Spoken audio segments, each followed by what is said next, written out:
welcome to MacMoto. Today we're going to be talking about what made me choose the KTM 390 Adventure. What made me choose it out of all the other bikes out there that are kind of in the lightweight class, and what I was going for and what I'm trying to achieve with this bike. So thanks for tuning in. I hope you enjoy it, and please like and subscribe if what I'm doing provides some benefit to you. So I was looking for a motorcycle that everybody wants but doesn't exist, a lightweight, roadworthy off-road motorcycle. I grew up with a background in dirt bikes, and that's my primary experience, comes from the dirt. So I was wanting something that was more comfortable, lightweight, that I could handle off-road and not be intimidated by. And seeing all the larger GSs, even the T7s, those midweight to heavyweight adventure bikes just did not appeal to me. Being a newer rider, I was intimidated by them, and I did not want to be riding those off-road by myself and trying to pick one up. And I didn't want the bike to be limiting what trails I could do. I wanted something that would allow me to pretty much choose any trail and any style of riding I wanted. So that was probably a little unrealistic, but that's where I was going with it. If money was no object, I probably would have gone with a Husky 701 or KTM 690. Those seem like they are the closest thing to a unicorn bike, in that they have the lightweight down around the 300-pound mark, are just roadworthy enough to do longer trips on. Of course, I don't think they're going to be quite as comfortable as the 390 Adventure. They have a far greater suspension than the 390 Adventure, but that price tag was just too much for. This was my second street bike in a year, and I was just not looking to invest that much money in it, and I probably couldn't justify it. And honestly, it was probably going to be more bike than I was ready for, even though I had rode 450 motocross bikes off-road. It had been a long time, and I think even to this day that when I think of some of those higher horsepower bikes, I think it will lead me to go astray and try and do things that I should probably not do and end up hurting myself. And that's just not something that I'm looking to do. I got a family to support. I don't need to go be gimped up and laying in a bed for months on end. So I, even to this day, kind of worry about what I might do to myself if I were to get a real high performance motorcycle like that. Then on the other end, I've seen like the 300s, the CRF 300, the KLX 300. I think the KLX just didn't fit in there because I don't think anybody would really consider that something they'd want to drive across the state and be comfortable and really enjoy it, or pack it down. Then the Honda 300L Rally is obviously what a lot of people look towards. And as far as that one goes, I think availability was a big problem. Even to this day, I haven't been able to really find anybody that has those on hand. So a year ago, during the height of the pandemic, those things were just unattainable. And also, they just don't pack the same value, I think, as the KTM. The KTM's got so many more electronics, aids, features. I mean, a lot of that you could probably do without, though I have noticed the traction control come in handy when I'm on the road. You can tell that it's getting in there and trying to save you from yourself a few times. And I appreciate that, and I think it's a worth having, and the fact that you can disable it makes it even the more valuable, because you've got it when you need it, and you can get rid of it when you don't. But the interface with like my audio, that's just a feature that between my Husky and this KTM, that's something I really enjoy. It allows me to interface with my media while I'm riding and not have to get distracted by trying to deal with a phone on a handlebar mount or something else, or trying to, God forbid, to get my Cardo unit to listen to what I want it to do with a voice command, or reaching up on the side of my helmet and feeling around with my winter gloves to hit some button on the side of my head.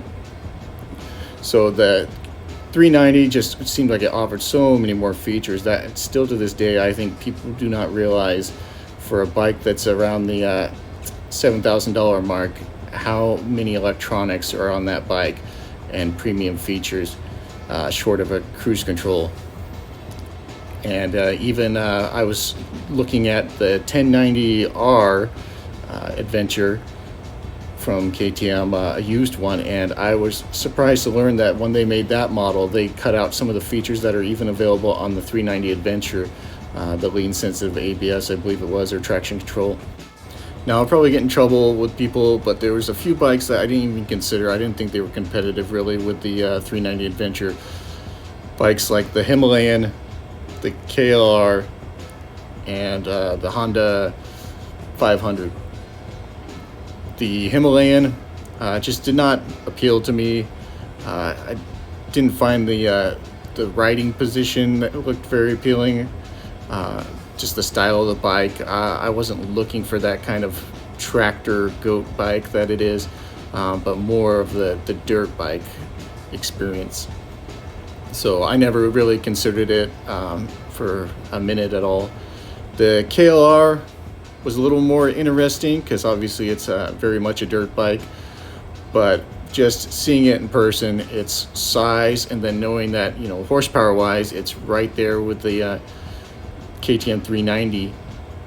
Obviously it has more torque, but I could get a much lighter package with the same horsepower, and then all the features that the KTM offers, which the KLR, as far as I understand, I mean, is basically just ABS is all you can get on it, and then you have to even pull the fuse, if I'm correct, to get that off on those ABS models. So it just does not pack any of the content that a 390 Adventure does. So that one did not stay in the running for very long. And honestly, the 500 from Honda just never was on my radar. I never seemed to see content about people using it, so that might have just been more my mistake. And honestly, from what I've seen of it, I think Honda have a bike there that if they made some tweaks to it could be a real contender.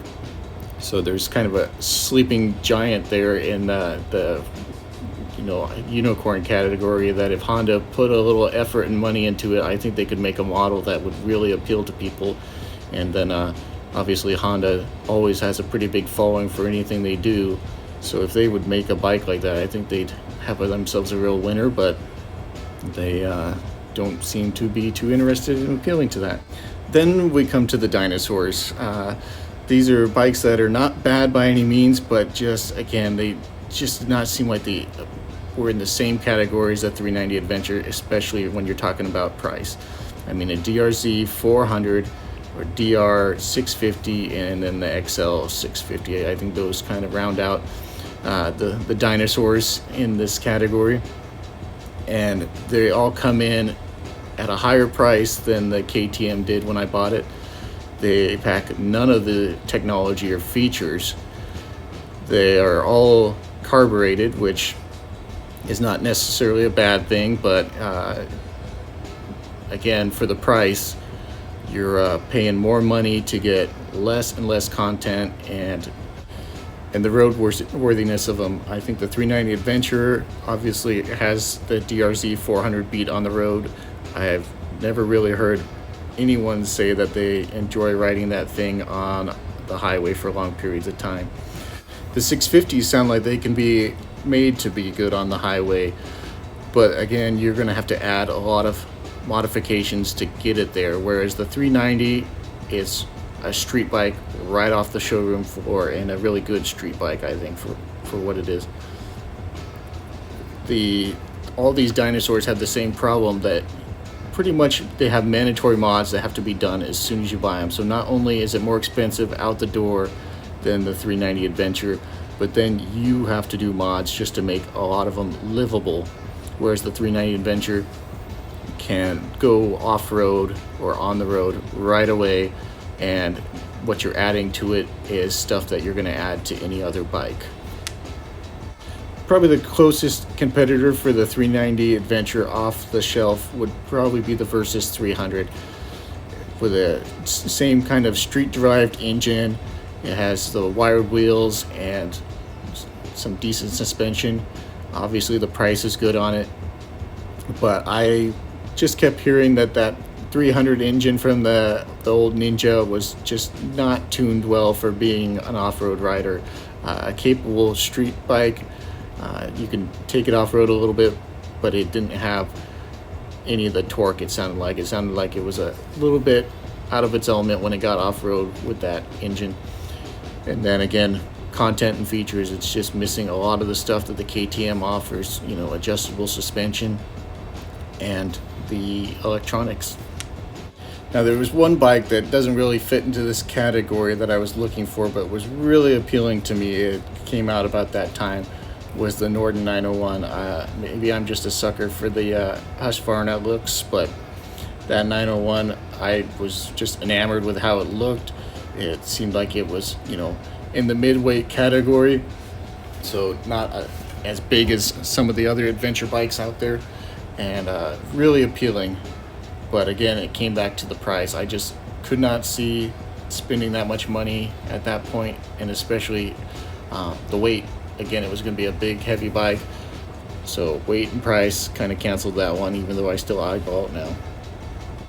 So to sum it up, the KTM 390 Adventure, it's not a unicorn bike, it's not the perfect bike, but what it is for its price category and weight, it is offering the best bang for a buck features and content and dynamics, not to mention performance. So it's just a really good all-around bike. You're not going to find anything else that's really going to match it on any of those features without it being probably about twice the price of that bike. And then it's got one more feature going for it, and that's the name KTM. I mean, it's an aspiring brand. I think everybody knows that KTM produces high performance motorcycles, and while a lot of people are going to probably rag on these bikes for having the Indian derived motors, I don't see that as being a problem at all.